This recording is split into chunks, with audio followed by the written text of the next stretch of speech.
Hello friends, welcome back to our YouTube channel.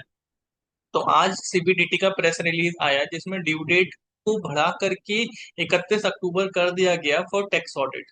तो क्या actually में ये ड्यू डेट 31 अक्टूबर को बढ़ी है, यानी कि टैक्स ऑडिट के लिए जो आईटीआर हमें फाइल करनी है और टैक्स ऑडिट रिपोर्ट फाइल करनी है, दोनों की ड्यू डेट क्या बढ़ाई है मिनिस्ट्री ने? तो चलिए समझते हैं आज की वीडियो में। तो ऑडिट रिपोर्ट फाइल करने की ड्यू डेट क्या है? तो टैक्स ऑडिट रिपोर्ट की ड्यू डेट होती है 30 सितंबर 2025 और ट्रांसफर प्राइसिंग केसेस के लिए 31 October 2025। It is mandatory to file tax audit report 1 month before the due date of furnishing the return of income. तो अगर इस तरह से देखते हैं तो रिटर्न ऑफ इनकम अगर 31 अक्टूबर है तो टैक्स ऑडिट रिपोर्ट की ड्यू डेट 30 सितंबर बन जाती है।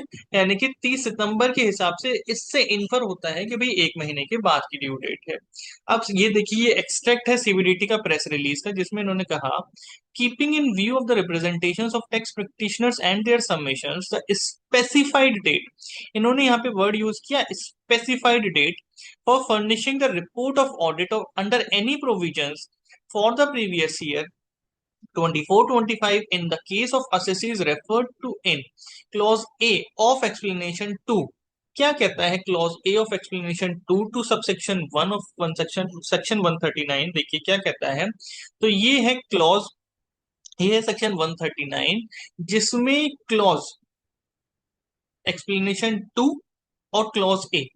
तो एक्सप्लेनेशन 2 और क्लॉज ए तो कहते हैं, where the assessee other than the assessee referred to in clause double A, यानी कि ट्रांसफर प्राइसिंग वाले केसेस को एक्सक्लूड कर दीजिए। Company, a person whose accounts are required to be audited under this act और अंडर एनी अदर लॉ। तो उसके लिए क्या कहते हैं, the 30th day of September of the assessment year. तो रिटर्न फाइल करने की ड्यू डेट क्या है? 30 सितंबर 2025, जॉब असेसमेंट ईयर 25-26 के लिए। अब यहाँ पर सीबीडीटी ने अपने प्रेस रिलीज में सिर्फ और सिर्फ टैक्स ऑडिट रिपोर्ट, यानी कि ऑडिट रिपोर्ट को फाइल करने की ड्यू डेट को बढ़ाया है, for furnishing the report of audit. ITR file करने की ड्यू डेट को नहीं बढ़ाया है। अब ये गलती भी हो सकती है प्रेस रिलीज में, जिसका फर्दर क्लैरिफिकेशन नोटिफिकेशन में आएगा। तो इस चीज के लिए हमें नोटिफिकेशन का वेट करना होगा फॉर द क्लैरिफिकेशन, क्योंकि अगर ऐसा नहीं होता है तो टैक्स ऑडिट की रिपोर्ट फाइल करने की ड्यू डेट बढ़ने से भी कोई रिलीफ नहीं मिलेगा। क्योंकि रिटर्न फाइलिंग की ड्यू डेट वहीं की वहीं होगी और पहले टैक्स ऑडिट रिपोर्ट फाइल करनी है और रिटर्न उसके बाद फाइल करनी है। तो अगर रिटर्न फाइल करने की ड्यू डेट 30 सितंबर है तो उसके बाद टैक्स ऑडिट रिपोर्ट की ड्यू डेट का कोई भी बेनिफिट हमें एज अ असेसी या as a consultant, as a chartered accountant नहीं मिलेगा।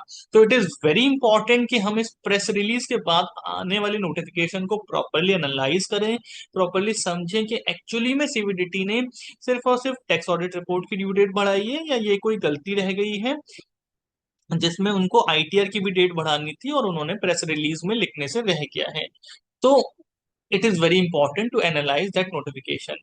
तो टैक्स ऑडिट रिपोर्ट को फाइल करने की ड्यू डेट है 30 सितंबर, और साथ ही साथ आईटीआर को फाइल करने की ड्यू डेट इस हिसाब से 30 सितंबर ही है। तो इट इज एडवाइज कि हम उस नोटिफिकेशन को पहले एनालाइज कर लें। Thank you very much. You may subscribe to our YouTube channel at the rate Personal Text for detailed walkthroughs and downloadable checklist. You may like, share, and comment questions for our next deep dive session. Thank you very much.